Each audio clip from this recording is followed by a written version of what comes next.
ठीक है, चार्जेस के बारे में बात किया तो फ्लो कहाँ करेंगे, from a region of higher potential to a region of lower potential. और इसका एक बेसिक रूल हम लोगों ने पढ़ा कि like charges repel each other and unlike charges attract each other. तो मतलब पॉजिटिव और नेगेटिव एक दूसरे को अट्रैक्ट करेंगे, दो पॉजिटिव एक दूसरे को रिपेल करेंगे और दो नेगेटिव एक दूसरे को रिपेल करेंगे।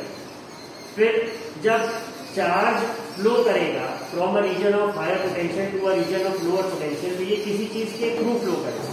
तो जिसके थ्रू ये फ्लो कर रहा है उसे हमने कहा ये क्या होगा, इसे हम कंडक्टर के नाम से पुकारेंगे, ठीक है। और ये जो फ्लो होगा, एक सेकेंड में कितना चार्ज फ्लो हो रहा है कंडक्टर से, तो ये हम कैसे निकालेंगे, क्या इसको करंट कहेंगे। इंग्लिश में इसकी डेफिनेशन हम लिख देंगे rate of flow of charge. इसका फॉर्मूला हम लिखेंगे I = Q/T। तो हमने करंट को पहचान लिया कि करंट क्या होता है।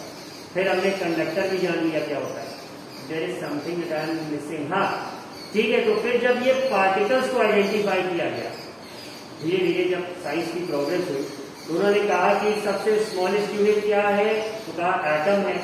Molecule is the smallest unit that can exist independently. ये केमिस्ट्री में डेफिनेशन सबने पढ़ रखी है। एटम क्या है, atom is the smallest unit of matter. तो फिर जब साइंटिस्ट ने ये डिस्कवर करा कि नहीं, एटम के अंदर भी बहुत सारा झोल है, तो क्या 3 पार्टिकल्स है, एक न्यूक्लियस है, उसमें पॉजिटिव चार्ज और वेट न्यूक्लियस का वहां कॉन्सेंट्रेटेड रहता है, और जो नेगेटिव चार्ज है उसके चारों ओर वो सर्कल करता है। तो इन्होंने कहा कि ये पॉजिटिव हो गया, नेगेटिव हो गया। तो कहीं कौन सा चार्ज फ्लो करता है मोस्टली, कहीं नेगेटिव भी फ्लो करता है क्योंकि पॉजिटिव न्यूक्लियस में कैद है, ठीक है। कहीं पे पॉजिटिव चार्ज फ्लो करता है, क्या बिल्कुल करता है, लेकिन वो चार्ज के फॉर्म में ना फ्लो करके वो आयन के फॉर्म में फ्लो करता है। एक प्रोसेस होती है केमिस्ट्री में इलेक्ट्रोलिसिस, तो जिसमें कैट आयंस और एन आयंस का कॉन्सेप्ट बताया गया। कैट आयंस क्या पॉजिटिव है और एन आयंस क्या नेगेटिव है। Cathode on the other hand is the negative electrode, क्योंकि नेगेटिव इलेक्ट्रोड की तरफ कैट आयंस जाते हैं। और क्यों जाते हैं, because opposite charges attract each other. और इसी तरह एन आयंस किधर जाते हैं, वो एनोड की तरफ जाते हैं। और एनोड नाम के अकॉर्डिंग क्या, पहले तो हमें लगेगा कि ये नेगेटिव नहीं, but actually is the positive. क्यों पॉजिटिव है, क्योंकि नेगेटिव आयंस इसकी तरफ जा रहे हैं। बट क्या कंडक्टर में ऐसा होता है, उन्होंने कहा नहीं, कंडक्टर में सिर्फ नेगेटिव चार्ज फ्लो करता है क्योंकि यही फ्री होता है, पॉजिटिव न्यूक्लियस में क्या है, ठीक है। क्या इलेक्ट्रॉन फ्लो होते हैं, क्या अच्छा चार्ज की बात कर रहे हैं तो एक इलेक्ट्रॉन पे कितना चार्ज होता है, या फिर चार्ज की जो एक नॉर्मल यूनिट को डिस्क्राइब करा गया, क्या कूलम, क्या कूलम में कितने इलेक्ट्रॉन फ्लो करेंगे, तो कहेंगे कि 1 कूलम चार्ज है। तो उसका इन्होंने फॉर्मूला कैलकुलेट करा, Q = NE। E क्या है, 1.6 × 10⁻⁻19 कूलम।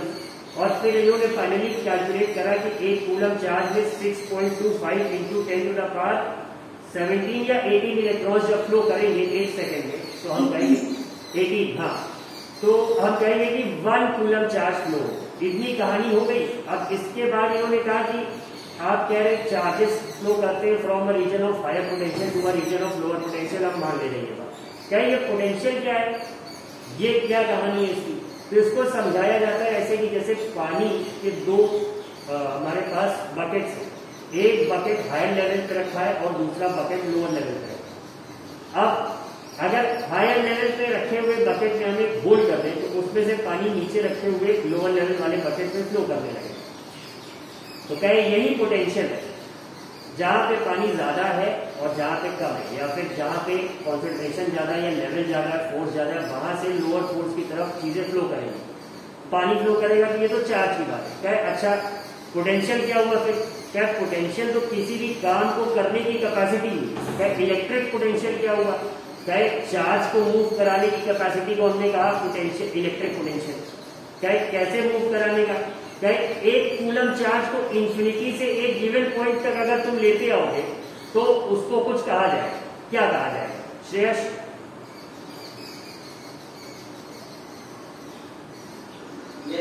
हाँ, 1 कूलम चार्ज को इंफिनिटी से एक गिवन पॉइंट तक ले आने में जो वर्क डन होता है उसे हम क्या कहते हैं? हाथ नहीं उठाओ श्रेयस, मुझे लगा कि ये बहुत ध्यान से देख रहा है। ये एक्चुअल में इसकी आंखें पूरी तरह यहाँ पे थी, बट इसका सोल कहीं और किसी और वर्ल्ड में, इसीलिए श्रेयस को थोड़ा सा परेशान करने के लिए मैंने ये क्वेश्चन पूछा। ये डॉक्टर स्ट्रेंज वाली मूवी वाला काम कर रहा था, ये किसी और डायमेंशन में, ग्लास डायमेंशन। श्रेयस क्या होता है, नहीं आता, कोई बात नहीं, समझो। एक क्वेश्चन मैंने ये पूछा श्रेयस कि अगर एक कूलम चार्ज को इंफिनिटी से एक गिवन पॉइंट तक ले आ रहे हैं तो कुछ वर्क डन होगा, उस वर्क डन को हम क्या करें?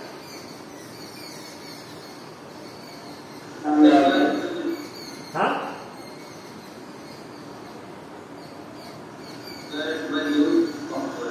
1 जूल ऑफ वर्क, ठीक है, चलो ये मान लिया तुम्हारी बात। तो इलेक्ट्रिक पोटेंशियल का कॉन्सेप्ट सबको समझ में आ गया?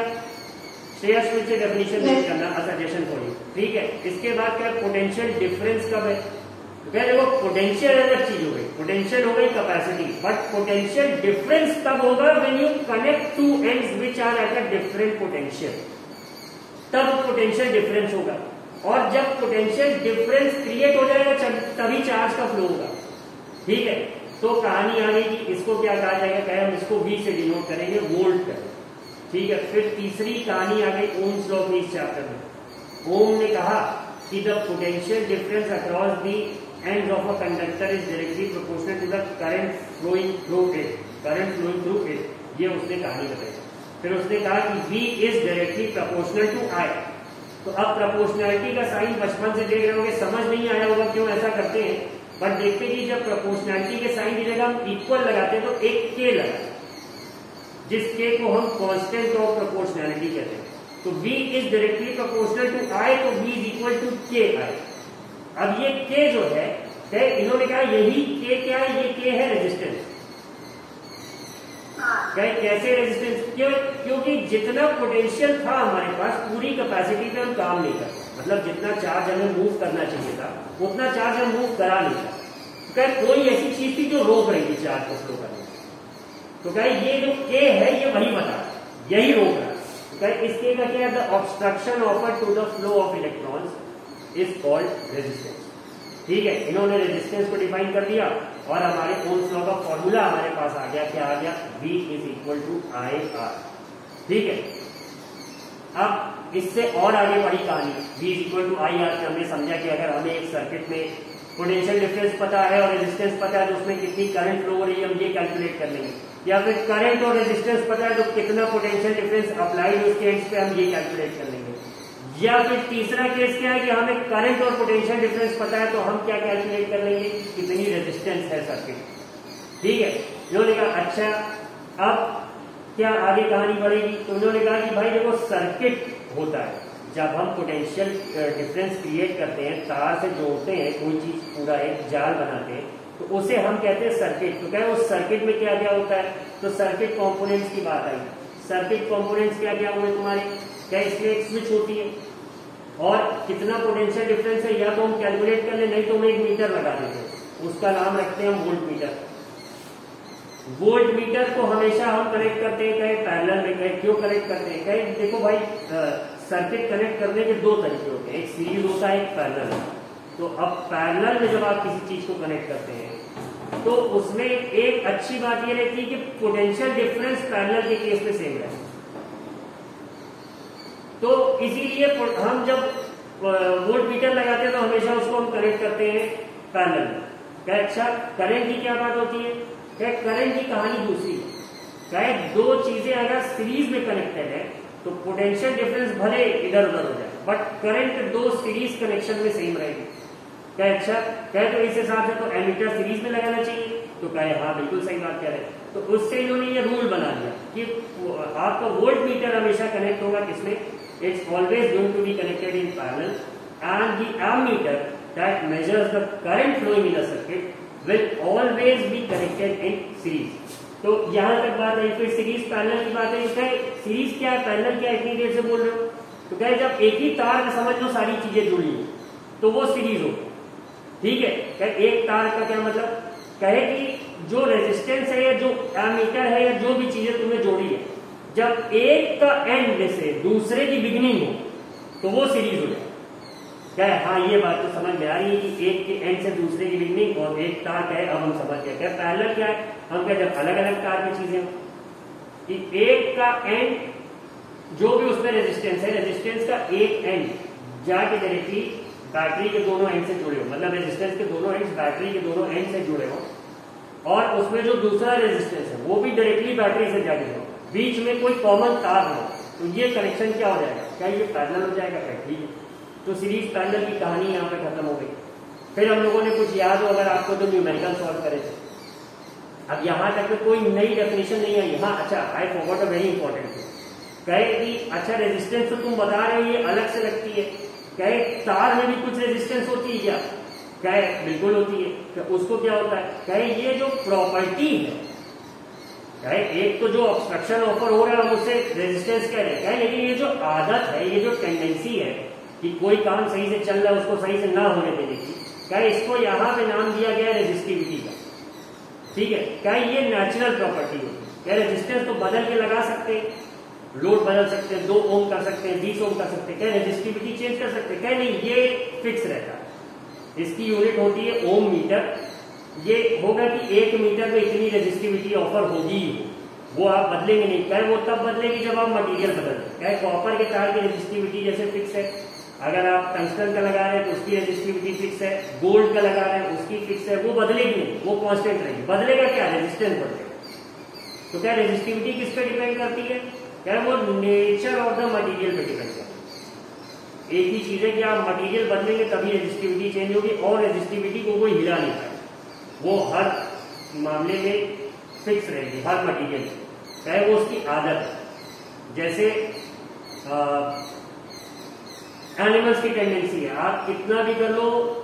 एक संस्कृत की क्लास में लेकिन इसके पहले एक कोई दोहा होता है, इसमें दोहा या श्लोक की, स्वान नहवाए गंग, इस तरह से करके उसकी लास्ट लाइन होती है। तो स्वान हियर इज अ डॉग, क्या डॉग को आप कितना भी क्लीन कर दो, कितना भी नहला दो, बट अल्टीमेटली वो जाके लौटेगा मिट्टी में, वो उसकी टेंडेंसी है, उसकी आदत।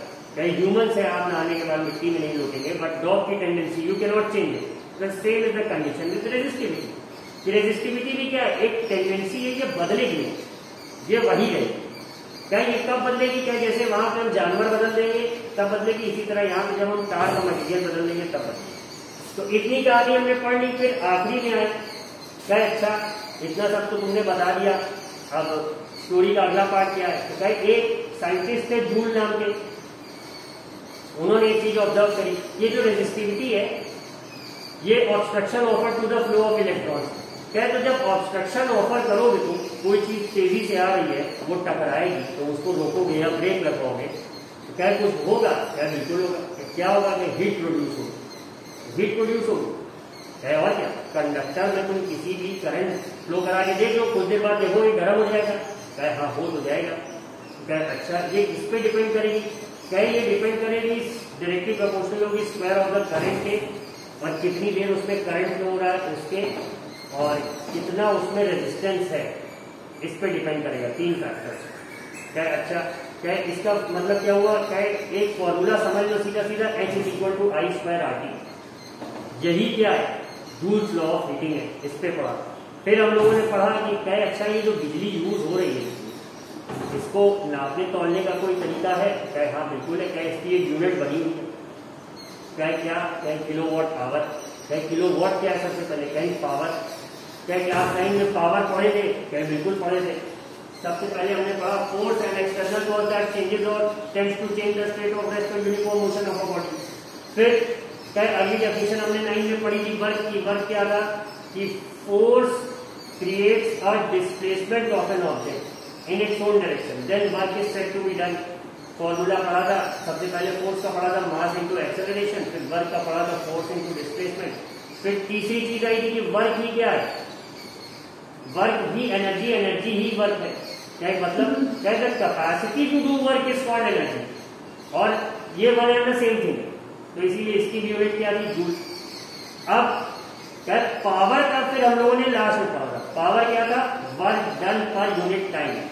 क्या एनर्जी खर्चा हो रही है, वर्क कर रहे हो ठीक है, क्या लेकिन कितनी हो रही है ये कैसे समझेंगे, क्या इसी को पावर कहते हैं कि आप कितना वर्क कर रहे हैं एक सेकंड में, rate of doing work, that was known as power. इसका फॉर्मूला लोगों ने पढ़ रखा था, वर्क अपॉन टाइम, ठीक है। अब क्या उसको यहां कैसे जोड़ दिया, क्या याद करो इलेक्ट्रिक पोटेंशियल भी तो यही था, work done in moving a charge from infinity to a given point in an electric field is called potential difference. क्या तो यहाँ पे भी तो वर्क डन की कहानी हो रही है, तो मतलब पावर कंज्यूम होगी, क्या अच्छा हाँ भाई होगी, तो बिल्कुल क्या ठीक है। तो कहे ये पावर ही मेजर करने की यूनिट क्या होती है, वॉट। कहे अच्छा, कहे अब यहाँ पे छोटी मोटी पावर नहीं होती, 10 वाट 20 वाट का मामला नहीं होता, यहाँ हजारों में बात होती है, लाखों में बात होती है। कहे अच्छा ठीक है, किलो वाट और मेगा वाट लिख लो चलो। कहे अच्छा, कहे अब ये बताओ कि अगर power is equal to work upon time, मतलब कि watt is equal to joule upon second रहेगा। कहे तो जूल निकालना हो तो क्या करोगे, कहे वॉट को सेकंड से मल्टीप्लाई कर देंगे या फिर पावर को टाइम से मल्टीप्लाई कर देंगे। कहे बस वही खेल तो यहाँ भी करना, the same thing we have to do over here. कहे एनर्जी कंज्यूम्ड अगर निकालनी है तो पावर कंज्यूम कितनी देर तक हुई है उस टाइम से मल्टीप्लाई कर दो तो तुम्हें एनर्जी कंज्यूम मिल जाएगी। कहे तो हमें कहे इसी तरह से हम कितनी बिजली कंज्यूम हो रही है, कॉमर्शियल यूनिट ऑफ इलेक्ट्रिसिटी निकाल दे रहे हैं, किलो वॉट आवर। कहे हाँ बिल्कुल कर सकते हैं। तो इस तरह से इन्होंने फाइनली एनर्जी निकाल दी और ये हो गई समरी आपके पूरे चैप्टर की। आई होप रिविजन थोड़ा बहुत हुआ, चीजें थोड़ी बहुत समझ में आई है, ठीक है। अब इसके बाद अगर कुछ डिस्कशन का क्वेश्चन, डिस्कशन का सीन बनता है तो एक काम करो, टीम्स का raise your hand feature use करो और उससे फिर हम नाम पुकार लेंगे, पूछ लेना क्वेश्चन। इसमें लड़कियों को बोलने नहीं देंगे, सिर्फ लड़कों को बोलने, स्पेशली कशिश और प्रगति को, क्योंकि यही लोग बोल देंगे। 5 ही मिनट बचा, इन लोगों के लिए अलग से 1 घंटे का सेशन करना होगा। आदित्य अच्छा ये भी तो लड़की है, लड़कियों को नहीं बोलेंगे, कोई लड़का हाथ ही नहीं उठाए। शुभम भाई उसमें नहीं हाथ उठाओ, टीम्स ऐप में रेज योर हैंड का फीचर होता है। सर किया है। अच्छा हाँ, तो बताओ क्या पूछ रहे भाई। तो रेजिस्टेंस किस पे डिपेंड होता है? रेजिस्टेंस भी तो बताया था, रेजिस्टिविटी जैसे टीचर और मटेरियल पे डिपेंड करेगा। कशिश से रहा नहीं जा रहा है, ये बिना बोले रह नहीं पाएगी, लग रहा वरना इसकी तबीयत खराब हो जाएगी। कशिश आंसर दिस पे, रेजिस्टेंस किस पे डिपेंड करेगा? Resistance depends upon।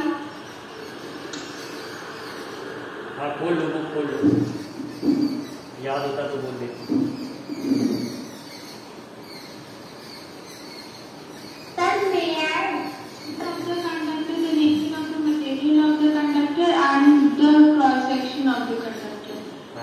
ठीक है कशिश, thank you for supporting. Shubham भाई देखो, रेजिस्टेंस जो होता है ये डिपेंड करेगा कि जो तार है, जो कंडक्टर है, उसकी लेंथ कितनी है, उसके ये डायरेक्टली प्रोपोर्शनल होता है। मतलब जितना ऑब्वियस सी बात है, जितना लंबा तार रहेगा, जितना ज्यादा इलेक्ट्रॉन को फ्लो करना पड़ेगा, उतनी ज्यादा रेजिस्टेंस देनी पड़ेगी, ठीक है।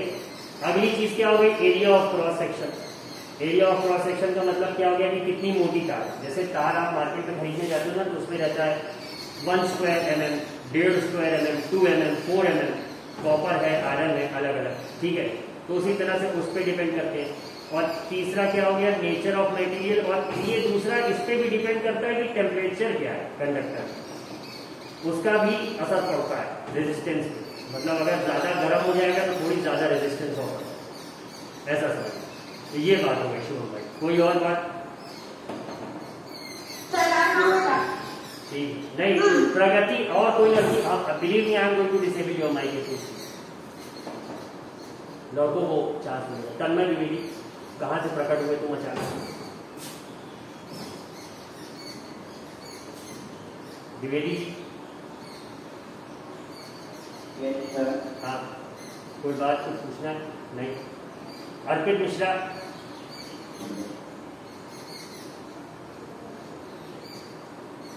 Sir, power is equal to work upon time and potential difference of power conductor is also work upon time. Can you say potential work difference upon of time का conductor? होता है potential difference.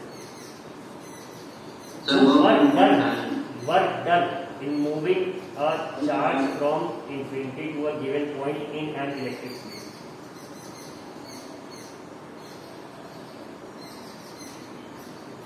So, sir, there is difference between the एक बात बताओ, work done का, अरे sorry, potential difference का एक फॉर्मूला हम लोगों ने V equal to I R पढ़ा है, दूसरा फॉर्मूला क्या पढ़ा?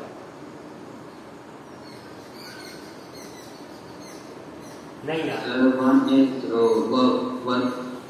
रुक जाओ, this Sir, one is area and second is work done on charge.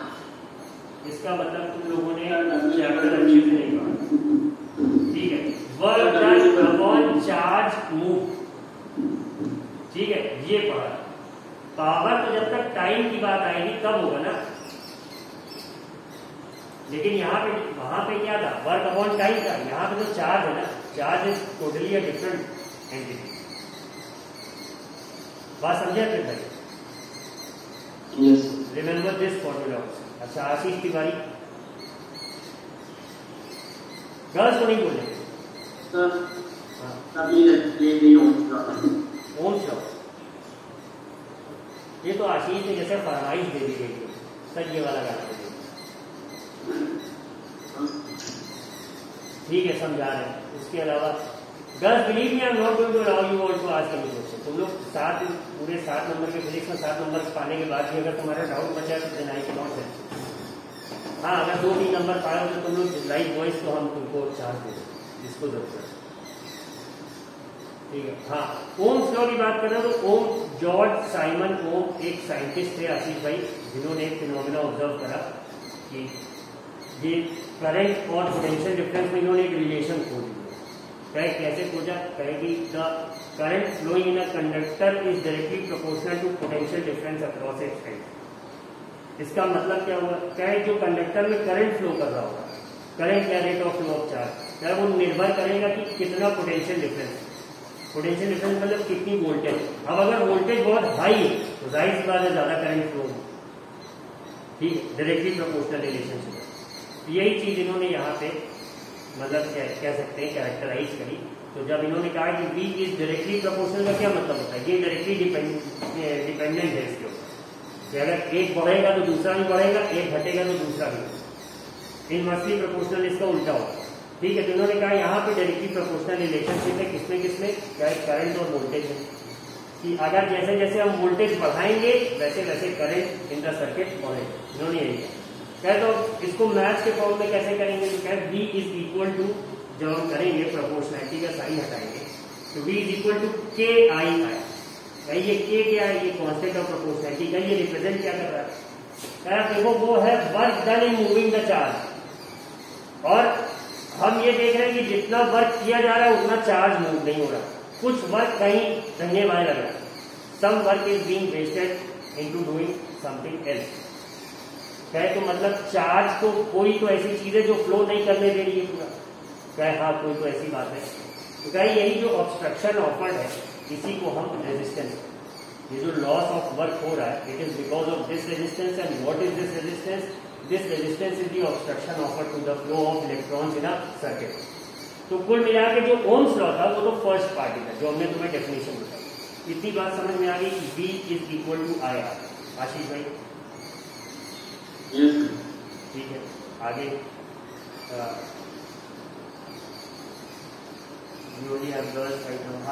तो सबसे पहले स्वास्थ्य तुमने कुछ वेट करा था हाथ। Yes sir. Sir, I wanted to ask कि सेमीकंडक्टर्स में जो रेजिस्टेंस होता है वो टेम्परेचर के साथ बढ़ता है या कम होता है? वो डिपेंड करता है एग्जैक्टली सेमीकंडक्टर्स तो मुझे भी देखना पड़ेगा बुक में पहले, तब याद आएगा। बट सेमीकंडक्टर्स क्या है जो एग्जैक्टली ना रेजिस्ट करते हैं ना बहुत अच्छे से कंडक्ट होने देते। सिलिकॉन और जर्मेनियम मिली है। अपने आसपास जितने भी तुम इलेक्ट्रॉनिक डिवाइसेस देख रहे हो उसमें जो कुछ भी हरे रंग की चिप है वो सेमीकंडक्टर मटेरियल। चाइना की मोनोपोली पूरे वर्ल्ड में इसीलिए है क्योंकि सेमीकंडक्टर्स की कह दो मैन्युफैक्चरर, चिप मैन्युफैक्चरिंग में उसी की मोनोपोली। तुम एप्पल का प्रोडक्ट यूज कर लो, सैमसंग का कर लो, LG का कर लो, लेकिन उसमें अगर हरे रंग का कोई चिप लगा तो वो चाइनीज है। ठीक है, तो सेमीकंडक्टर्स का मीनिंग वही है। और एक अब ये पूरा समझाना पड़ेगा कि पीएन जंक्शन क्या होता है, होल से एक में मेजोरिटी कैरियर है, एक में इलेक्ट्रॉन्स मेजोरिटी कैरियर है, फिर दोनों का एक वेफर बनाया जाता है। जैसे ब्रेड जैम हम 2 ब्रेड जोड़ते हैं, इसी तरह से पी टाइप और एन टाइप सेमीकंडक्टर को कनेक्ट करते हैं तो इलेक्ट्रॉन्स एक से दूसरे में फ्लो होने लगते हैं। अगर ज्यादा इलेक्ट्रॉन्स फ्लो हो जाएंगे तो एक बैरियर होता है वो टूट जाएगा, उसे एवलांचे ब्रेकडाउन कहते हैं, सेमीकंडक्टर खराब हो जाएगा। तो टेम्परेचर के साथ भाई जाहिर सी बात है, ये तो पता है कि रेजिस्टेंस तो बढ़ेगा बट इलेक्ट्रॉन्स की भी तो एनर्जी बढ़ती है ना, ओवरऑल हीट जनरेटेड हीट बढ़ने लगेगी। तो वही है, मतलब इसको इतने कॉमन उसमें नहीं बता पाएंगे, बहुत सारे फैक्टर्स इसमें देखिए एनालाइज करना। इसके अलावा कोई और apart from Pragati and Kashish?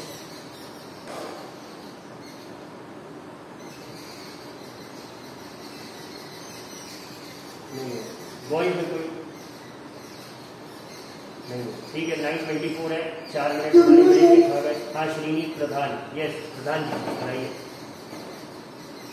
So please explain the difference between resistance and resistivity.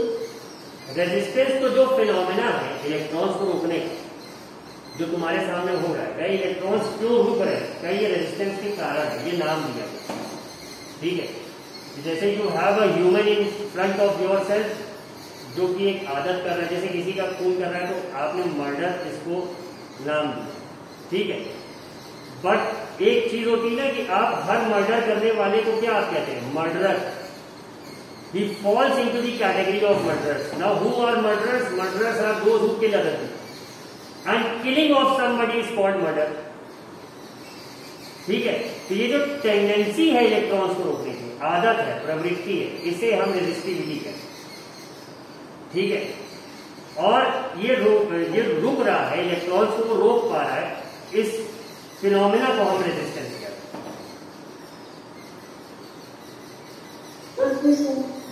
ठीक है। तो 5 minute will be your break, 2-3 minute उन्हें बढ़ा के ले लीजिएगा। I hope that's enough physics for today. First chapter का आज एक छोटा सा समरी हम लोगों ने कर दिया, कल इसके क्वेश्चंस और बाकी चीजें डिस्कस करेंगे, ठीक है। That's all for today, will see you all in the next class.